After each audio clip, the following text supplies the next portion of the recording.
What's the guy's name? Ronado, whatever the guy with the 8 million followers. I had 4. Yeah, Ronado. 4 of the questionable methods. 4 times the questionable methods work to get guys wins to get into that show. Aceto detona Renato Cariani em live pós-Olímpia. Questionado sobre o resultado de Ramon Dino no Mr Olympia 2024, Aceto não poupou críticas a Cariani. It's what's the guy's name? Renato Cariani. I'll pull him up. I'll pull his Instagram up. He's got a very popular. Here he is. He's got 8.6 million followers on Instagram. The Oprah Winfrey of Brazil, but he's probably. But he preps people, and so here he is. You know, the headline is like he's talking. I don't agree with Chris's methods, and of course, prior to this, he's the opposite. Saying. Chris is the best. And I just want to remind him that, he's a small prep. He preps people. So I don't know if he thinks. Why does he have so many followers, Chris? That's the question. Because he's a good interviewer, probably. But so he's popular in Brazil, in other words. Is that what you're saying? Okay. He should remind his listeners in Brazil only that every show Rafael Brandão ever competed in, he was in great shape.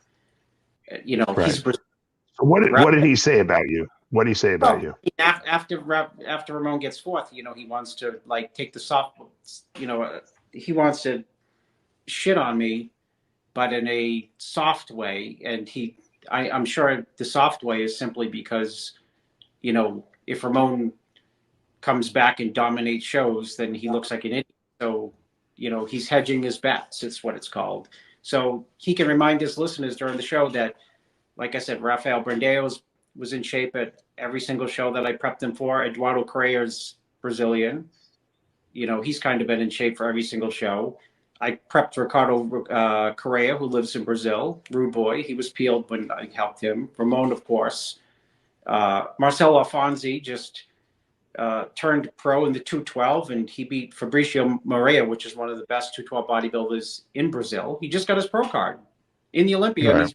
He's Fabricio. William Martins is Brazilian.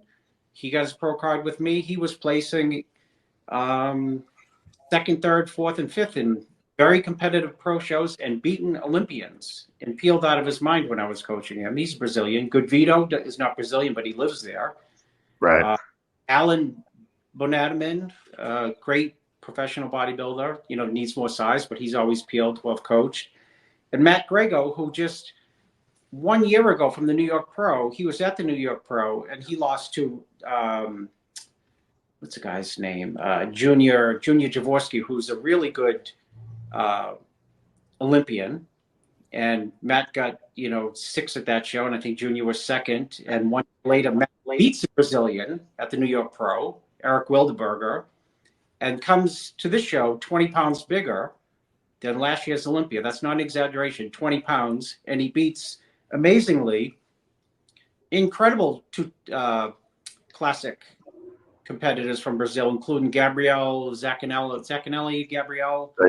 Yeah, he's really good. And Fabio Jr., who's a really good classic guy. And I also helped, I used to coach Fernando Maradona, who's really well known in Brazil. So, but, he wants to spout off to his 8 million, people who listen to him. Well, I've always questioned those methods. Maybe you don't even know, maybe the methods are so outside the box and you're thinking inside the box that sure you would question them. But I just gave my Brazilian resume to you, so you can, shove that down, wherever he wants to shove it. My rant. So all the Brazilians can pick it up tomorrow, and he can go on his little show with 8 million people and say how he's going to prep Ramon for the next show. Well, I don't think Ramon looked bad for the show. I don't know why. Maybe he can call Rafael because, he struggled the last 2 shows with his condition. I thought that Ramon looked good. I think that Mike Summerfield was great. I think he was a shocker in that classic physique lineup. I don't think, Bumstead was typical Bumstead. Urs, raised his game up a little bit. I thought his tan was pretty bad. But I thought that the top four were stellar. I mean, I don't think you can really criticize them. I mean, what would, if as Ramon's coach, what would you like to have seen better on Ramon at this show? I would have seen the prejudging start, Dave, 30 minutes before or be 3 hours later. Because I was backstage with, I went backstage. I saw Matt Grego there. I had like 4 people in the classic. What's the guy's name? Ronado, whatever the guy with the 8 million followers. I had 4. Yeah, Ronado. 4 of the questionable methods. 4 times the questionable methods work to get guys wins to get into that show. I went over and I saw Ramon backstage, and Freddie, who promotes the Texas Pro. The quote is, "I've never seen condition like that." Right. And I looked and I said, "Yeah, I'm going to go sit down." And then he came out, of course, and he was like a YouTube video of the sweating bodybuilder. He started to sweat like crazy. His tan was rubbing, falling right off him. Yeah. You couldn't see what he looked like at all, really. And Breon, the classic guys are the best. They support. I mean, I'm not saying the open guys wouldn't do it too, but Breon, like, telling them, you got to wipe your sweat off while he's competing against them. Right. And so, prejudging ends, and he's probably in 4th, maybe even 5th. I'd say 4th. And then I went to the hotel after the prejudge, and somebody pretty prominent in the sport came to the room to talk to Ramon, and he wanted to see what Ramon looked like. This was probably within 2.5 hours after the show, and he looked the exact same as when I had left him prior to going on the stage. He was peeled, and I know the person looking at him wanted to pick him apart and say, "See, you know what the problem is," and he just hit all the poses, and the guy didn't say one word in terms of being spot on. Yeah.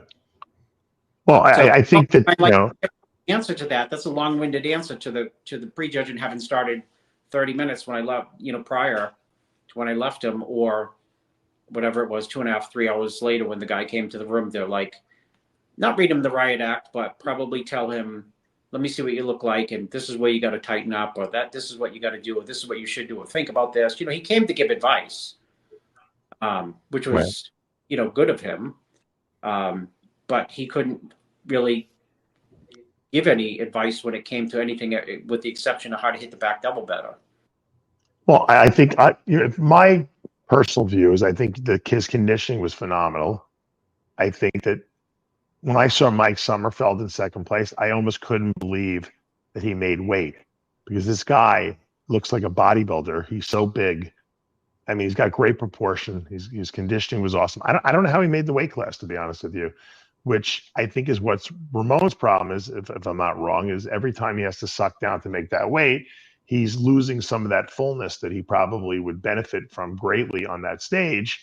And sometimes, especially in Vegas, it's got to be very hard to get guys rehydrated after they make weight, because, like, my voice is, all the moisture just gets completely sucked out of you there. It was so hot and it was so dry there that you just dehydrated standing around almost, Were you having problems keeping them full because of that, Chris? I think it's always, a little challenging to keep them full, because, the true answer to that is at 108, that's 12 pounds over. Right. He's ready, and his condition at 108 probably beats 99 out of 100 people in the top 10 at the Olympia. So his condition is, you would see it, Dave, and you would definitely say your condition is better at 109, because of the, it might not be as intricate as having to make the weight at 103, but at 109 you're blasting full. Yeah. Just, pushing against the skin. So even if you're holding a little bit of water, when you flex it, you don't really even care about that little bit of water. So right. Moving down is always, it's been a challenge every single show. And the irony is, well, they did move the weight cap up, but every single show is a last 2, 3, 4, 5, 6 day struggle of how do you get there, because some years it's been impossible to get there. You know what I mean? It's your day out and you're still 2 pounds over and there's nothing else to do other than don't breathe.